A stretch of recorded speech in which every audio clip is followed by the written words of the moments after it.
Máquinas mortales. Capítulo 13. El hombre resucitado. En los oscuros y lejanos tiempos anteriores, a los albores de la era de la atracción, los imperios nómadas habían luchado los unos contra los otros por todo el laberinto volcánico de Europa. Fueron ellos los que habían construido a los Stalkers, sacando guerreros muertos de los campos de batalla y devolviéndolos a una especie de una nueva vida al introducirles extrañas máquinas de vieja tecnología en sus sistemas nerviosos. Hacía ya mucho tiempo que los imperios habían sido olvidados, pero los terribles hombres resucitados, no. Tom recordaba que de niño había jugado a ser uno de ellos, cuando era niño, en el orfanato del gremio, y se ponía a andar con pesadez y con los brazos extendidos hacia adelante y gritaba: «Soy un Stalker, exterminio», hasta que la señora Liv llegaba y le decía que no gritara tanto. Pero nunca habría esperado encontrarse con alguno. Mientras el globo robado se deslizaba hacia el este, Tom se sentó, temblando por el frío viento nocturno, en el fondo de la bamboleante canastilla, algo ladeado para que Hester no pudiera ver la mancha húmeda de sus pantalones, y dijo: «Creía que todos habían muerto hacía cientos de años. Pensaba que todos habían sido destruidos en las batallas, o que se habían vuelto locos y se habían hecho pedazos entre ellos». «Sherk no», dijo Hester, «y él te conocía». «Naturalmente», respondió. «Éramos viejos amigos, Sherk». Ella lo había conocido la mañana que siguió a la muerte de sus padres, aquella mañana en que despertó a la orilla del territorio de casa, en medio del murmullo de la lluvia. No tenía la más mínima idea de cómo había llegado allí, y su dolor de cabeza era tan fuerte que apenas podía moverse, y mucho menos pensar. Cerca de allí se levantaba la población más pequeña y asquerosa que jamás había visto en toda su vida. Sus habitantes, con grandes cestas de mimbres a las espaldas, estaban saliendo de ella por medio de escaleras de mano y por puentes exteriores con el fin de seleccionar los restos depositados en la orilla por la marea antes de regresar con sus cestas llenas de chatarra y maderas flotantes. Unos cuantos de ellos se llevaban la barca de remos de su padre, y no pasó mucho tiempo antes de que otros descubrieran a Hester. Dos hombres se aproximaron para verla de cerca. Uno era el típico basurero, pequeño y sucio, con restos de un viejo coche apilados en su cesto. Después de inspeccionarla durante un rato, volvió sobre sus pasos y le dijo a su acompañante: «Lo siento, señor Sherk. Pensé que podía ser algún elemento de los de su colección, pero es totalmente de carne y hueso». Retrocedió y se fue alejando por la humeante basura, perdiendo todo interés en Hester. Solo quería materiales que luego pudiera vender, y no había ningún valor en una niña media muerta. Viejos neumáticos de coche, eso sí que tenía algún valor. El otro hombre se quedó donde estaba, mirando a Hester desde su altura. Solo cuando él se inclinó y tocó su cara, y ella sintió el frío y duro hierro bajo sus guantes, fue cuando se dio cuenta de que no era realmente un hombre en absoluto. Cuando habló, su voz sonaba como un cepillo metálico raspando sobre un tablero. «No puedes quedarte aquí», dijo, y la levantó. La colocó sobre su hombro y la llevó a bordo del pueblo. Se llamaba Straw, y ahí vivían 50 rudos basureros, endurecidos por el polvo, que robaban lugares con vieja tecnología, cuando podían encontrarlos, y cuando no, obtenían con cierta maña derechos de salvamento de los restos de ciudades mayores. Sherk vivía con ellos, pero no era basurero. Cuando los criminales de las grandes ciudades de extracción escapaban a la región exterior, Sherk les seguía la pista y les cortaba la cabeza, la cual luego guardaba cuidadosamente. Cuando se volvía a encontrar con la ruta de aquella ciudad, llevaba la cabeza a las autoridades y cobraba la recompensa. ¿Por qué se molestó en rescatar a Hester? Eso ella nunca lo descubrió. No pudo haber sido producto de la compasión, porque carecía de ella. La única señal de ternura que vio en él fue cuando estaba entretenido con su colección. Se hallaba fascinado con los viejos autómatas y los juguetes mecánicos antiguos, y compraba cualquiera que los basureros que pasaban por allí le ofrecían. Su desvencijada vivienda en Stroud estaba llena de ellos, animales, caballeros con armadura, soldados de cuerda con llaves en sus espaldas, incluso un ángel de la muerte de tamaño real, movido por algún extraño y elaborado mecanismo de relojería. Pero sus favoritos eran siempre mujeres o niños, preciosas damas vestidas con ropaje, apolillados y lindas muchachas y guapos muchachos con rostro de porcelana. Durante toda la noche, Cher podía desmontarlos y repararlos, explorando los intrincados mecanismos de sus tripas como si se tratara de encontrar alguna pista que le revelara su propio funcionamiento. A veces, Hester tenía la sensación de formar parte también de su colección. Ella le recordaría las heridas que él había sufrido en los campos de batalla de guerras olvidadas, cuando aún conservaba su condición de humano. La muchacha compartió su hogar durante 5 largos años, mientras su rostro iba cicatrizando de mala manera hasta convertirse en algo ceñudo y estropeado para siempre, y sus recuerdos volvían con lentitud a su cabeza. Algunos de ellos estaban sorprendentemente claros: las olas de las orillas de Oak Island, la voz de su madre, el viento del brezal con sus olores a hierba húmeda y al estiércol de los animales. Otros eran oscuros y difíciles de entender. Venían como ráfagas a su mente, justo cuando se empezaba a dormir, o la sorprendía de improviso cuando se movía sin rumbo por entrar las silenciosas figuras mecánicas de la casa de Shed. Sangre en los mapas del firmamento, un ruido metálico, el alargado rostro de un hombre guapo con ojos grises como el mar.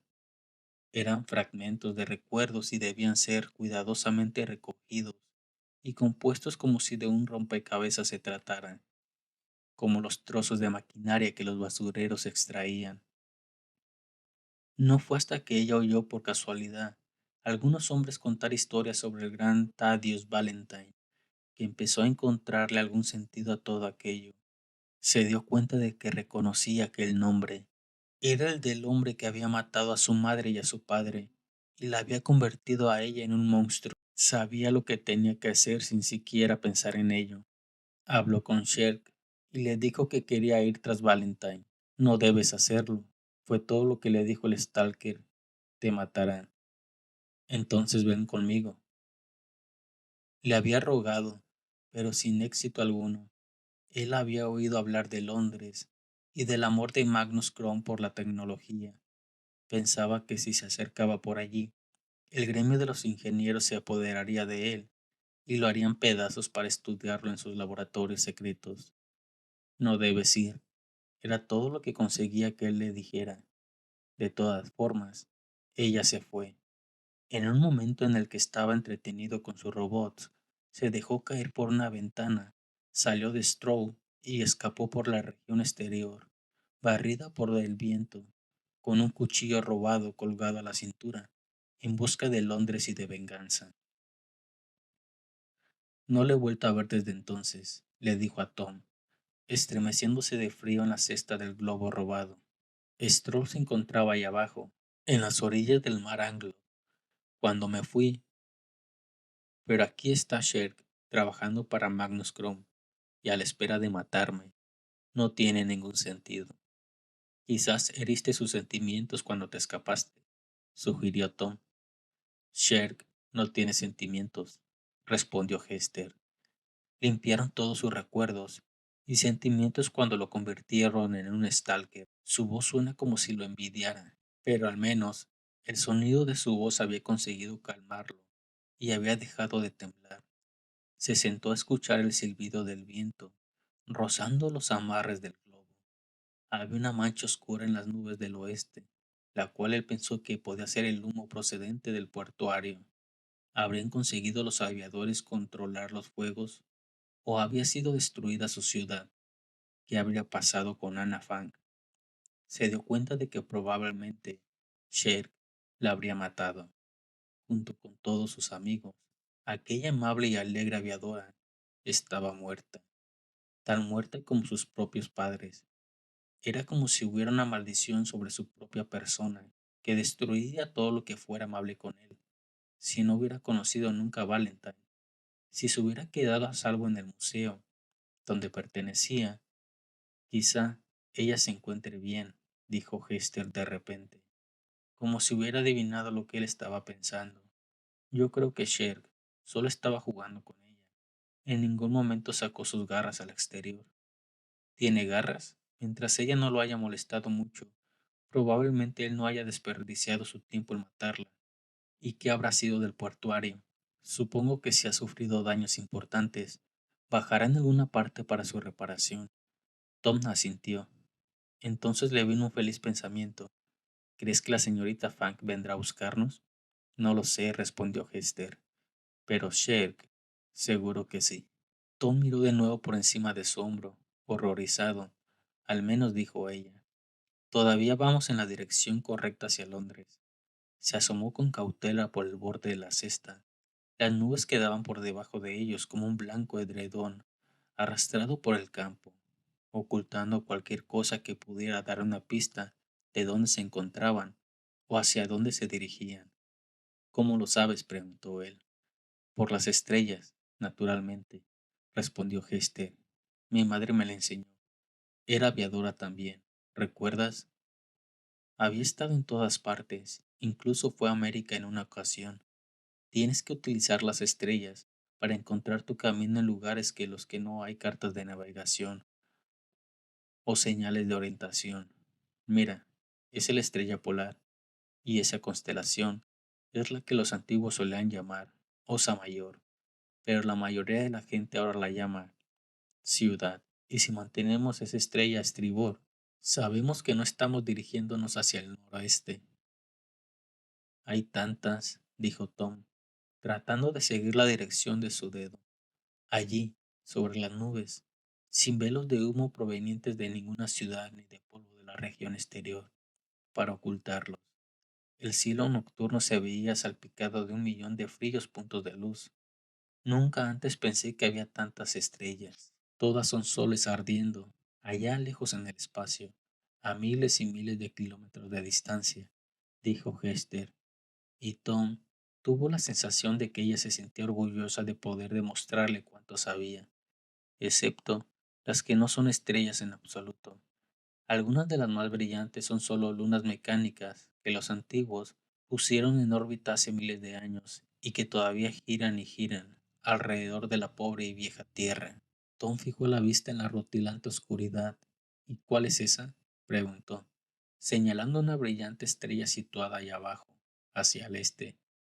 Hester la miró y su sonrisa se le borró del rostro de repente. Tom vio que sus manos se cerraban hasta transformarse en puños. Esa, contestó, es una nave y viene tras nosotros. Quizá es la señorita Fang que viene a rescatarnos, dijo Tom con un cierto tono de esperanza. Pero el distante aparato se iba acercando a pasos agigantados, y a los pocos minutos pudieron ver que se trataba de una pequeña nave exploradora construida en Londres. Un Spulbury Submarine o un Asarno. Casi podía sentir los verdes ojos de Sherk vigilándolos a través de los desiertos del cielo. Hester comenzó a manipular torpemente las oxidadas ruedas y palancas que controlaban la presión de gas del globo. Unos segundos después, encontró lo que quería y un potente silbido salió de alguna parte por encima de sus cabezas. ¿Qué estás haciendo?, se le escapó a Tom. Vas a conseguir que todo el gas escape. Nos daremos un buen golpe.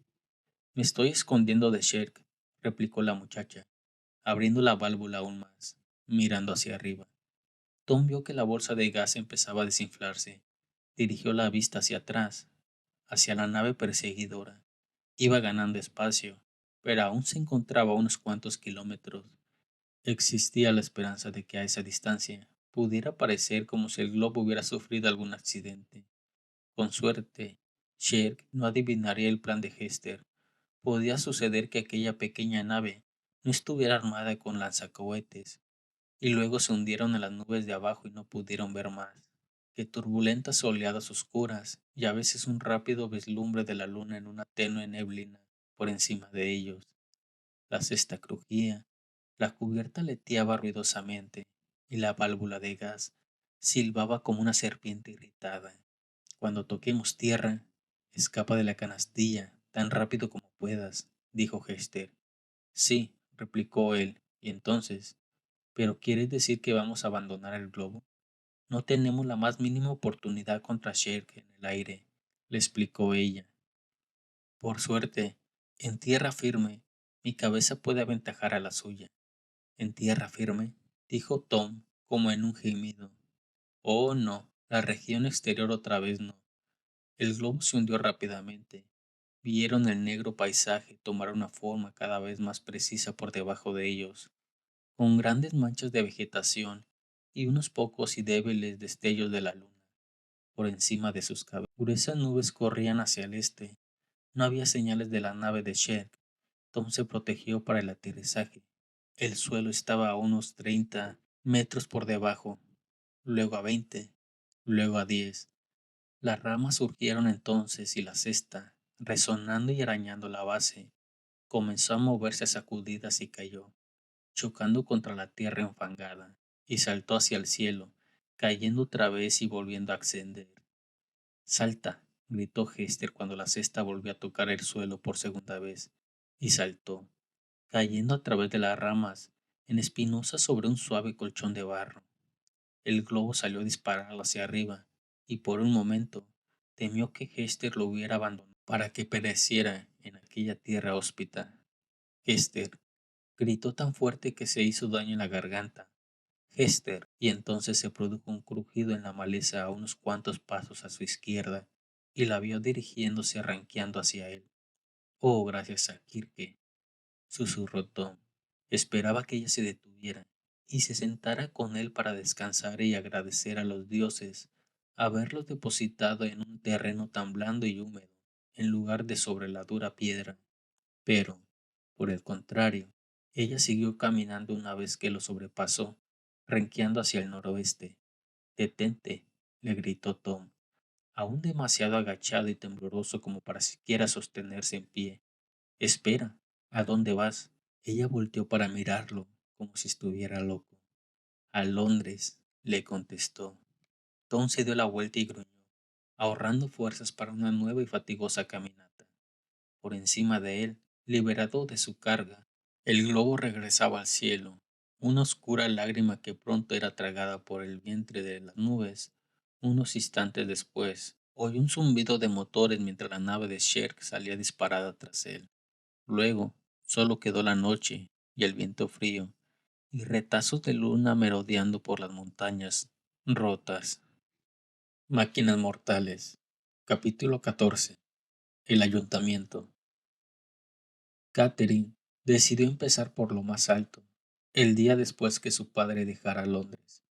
Envió un mensaje por el sistema del tubo neumático a la oficina del alcalde. Desde la terminal de la habitación de su padre llegó una respuesta de la secretaria de Chrome. El Lord Mayor vería a la señorita Valentine a mediodía.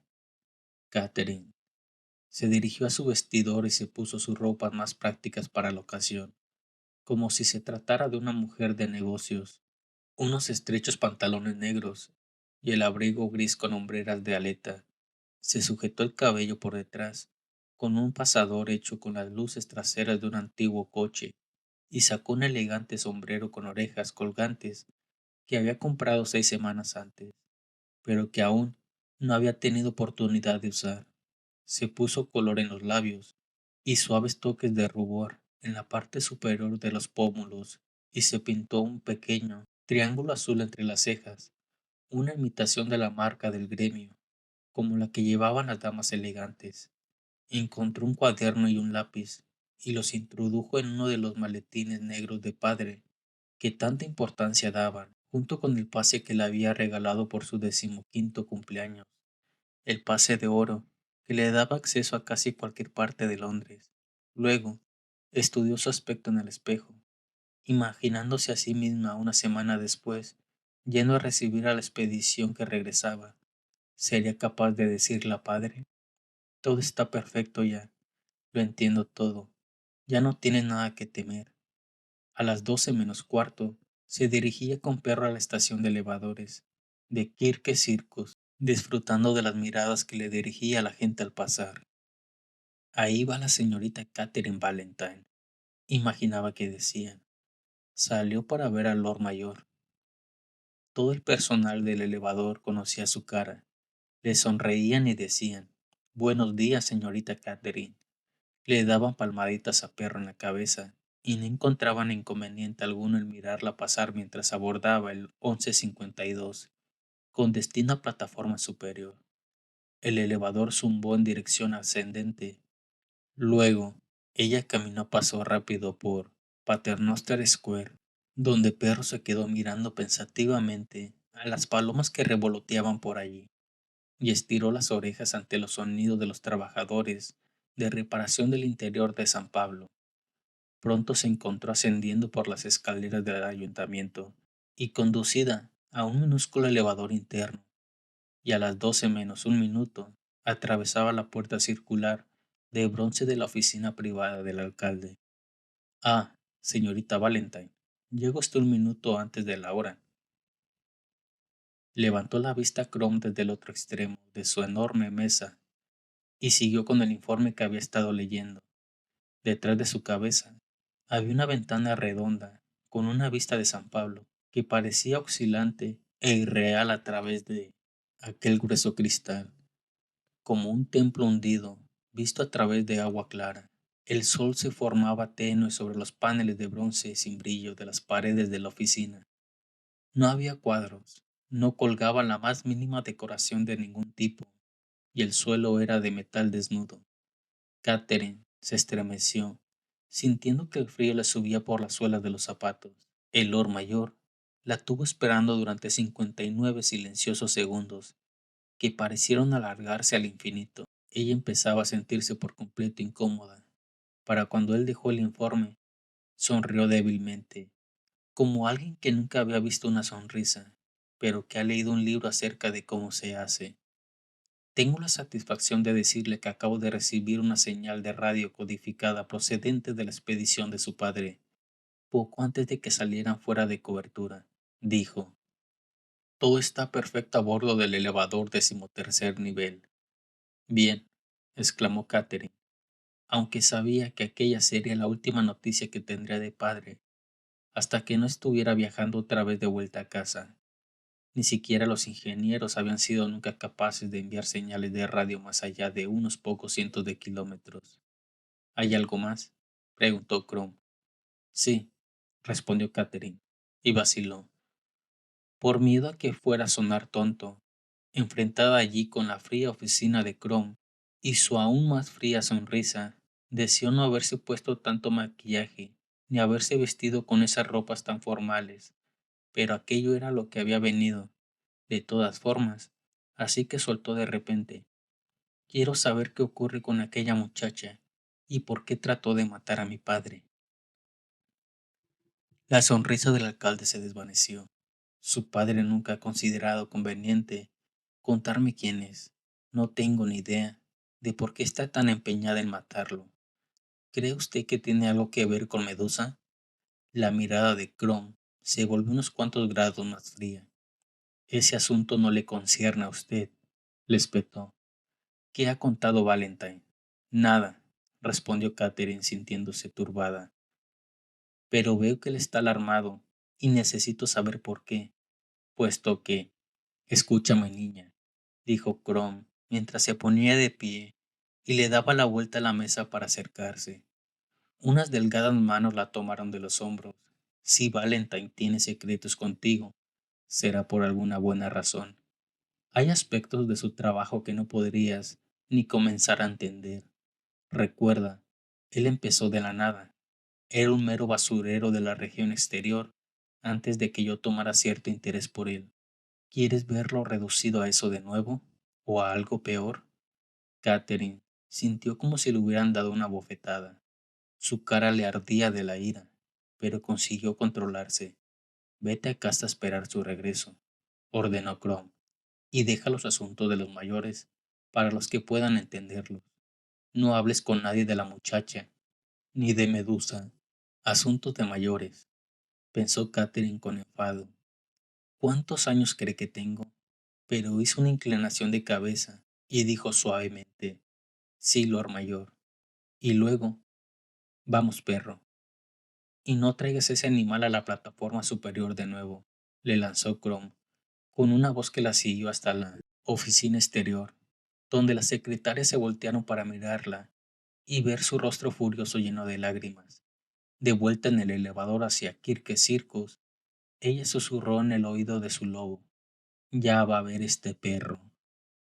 En lugar de dirigirse directamente a casa, se detuvo en el templo de Clio, al borde del Circle Park.